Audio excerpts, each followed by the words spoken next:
1998 Ford Ranger. Ablecraft's the learning vehicle, otherwise known as the learning vehicle. Alright, so this is going to be part 3, day 3, part 5. Day 3, part 5, tailgate rust repair series. So, this is what we got. So, where I left off in part 4, I was using 1200 grit. 1200 grit. And again, this is a great practice panel, even though it's functional, it's going on my truck. I figured, well, why not experiment with different things? Perhaps it's going to be a takeaway for you guys if you're doing this.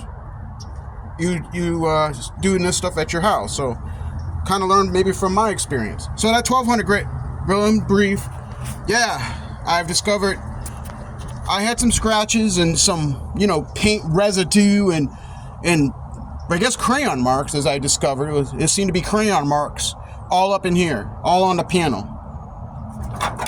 And as you can see there, 1200 took away all that off the clear coat, which was nice. And I used a wet sanding. But obviously these marks here are deeper. And if I was to use my fingernail, it definitely penetrates. So I went down to here and I said, well, let me take out, I went from 1200 and jumped down to 220. And I just took it down to metal because I had similar scratch marks. I'm just going on, say, a quick assumption. Actually, I'd say a known assumptions and a fact. I know the fact 220 will take it down to metal. Use a 220 grit sandpaper. That's going through your clear coat, your primer, straight down to metal. And it will remove any scratch that's there. So that's a known fact. My assumption was, well, how deep are the scratches? Well, I kind of used my fingernail and I rubbed here, and this is really not as deep. I could probably go with, say, a 320 or 420 grit. And this is based on experience. And you'll develop that experience as you start using different grits of sandpaper. So what's the point of all this? Well, I didn't want to strip the whole panel down. I didn't see the need for that.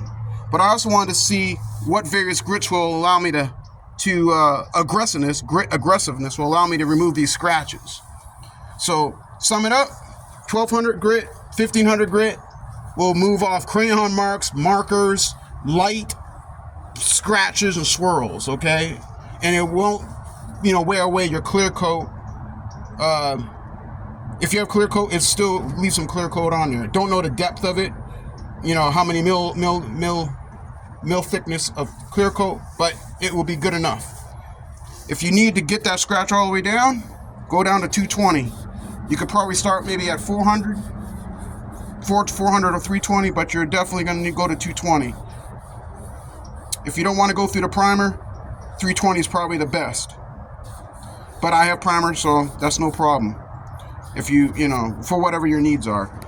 These rusty scratches here, or pits, I'm going to just go straight to 220. And as I'm working this repair here now, I'll be doing that in between. I'll try to capture some of it on film, but, well, who knows. But the point is, I wanted to take that and show that, go ahead and experiment. Apply the knowledge that you have, and you'll gain confidence as you do paint correction. I'm not sure if you want to call this a paint correction panel. It's a whole bunch of everything. But I'm using my film now, this camera, just to look over my work. Alright, so what I got going on here, as you saw in that, when I left off in part 4, I had a whole bunch of stuff there. It was a whole bunch of Bondo fill. I sanded it down, and I got it, for me, reasonably flat this way, using my level. But there is a low spot here, and there's obviously some lows here. So I'm just gonna mix up some Bondo fill and apply it and raise it up.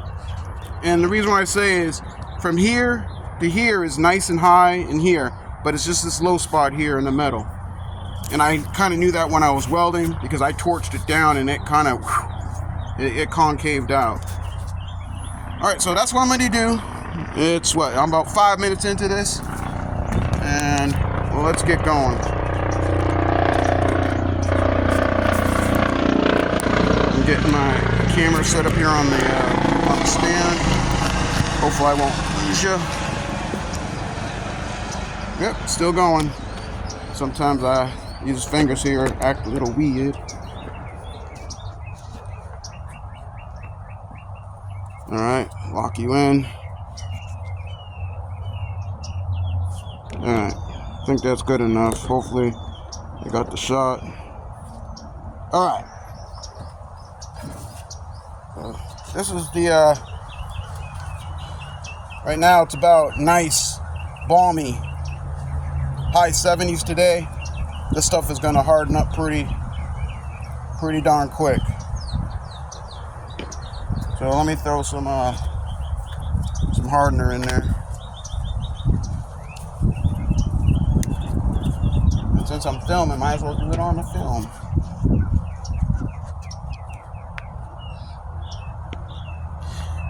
To me, I tend to use a little bit less hardener per se, so I can have a little bit more working time with it. That's just me, because it will harden. It will harden. There's no question about that. It's gonna harden up, but you may add that little extra minute that you need to get it just right. So for myself, I'm using a plastic spreader. You know, I just twirl it around a couple times, and I know when I mix, hopefully you're seeing that, when you mix it up really pretty good, I flip it around, flop it, twirl it upside down, in and out, right? It's all right. So I'm gonna start here, and this might be a little bit more. I'm trying to use a little bit, trying to go as sparingly with the Bondo as I can. Maybe I'm just too cost conscious of waste. Who knows exactly why I feel the way I do about product. So I'm always trying to get it just right. But you have to have, but the fine line is, you have to have enough product to play with. Otherwise, you're going to be mixing up hardener and all day. I'm sorry, not hardener. Been all day. You'll be mixing up Bondo all day, trying to work a panel, right? So it's your choice. You can use a little or you can use a lot, but either way, it's going to need to be sanded off. Okay, that's for sure. That's for sure. Yep, and this stuff is already hardening up. So let's get it on the panel. Let's get it on. Get it on so I can sand it off. I'm still using that 40 grit. Okay, I'm still using that 40 to knock a lot of this off. Here we go. So I'm liking that 40 right now.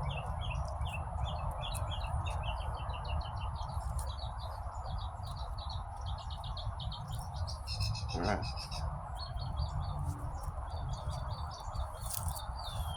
All right, and I'm gonna go ahead and switch to my metal here. See how hardened that was? Maybe 3 minutes, and it's already hardened up.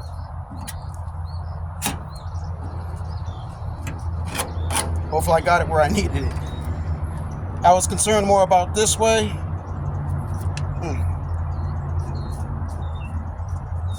So I know I'm gonna.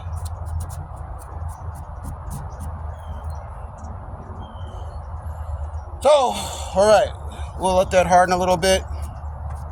I might have to throw a little bit this way. That's okay though.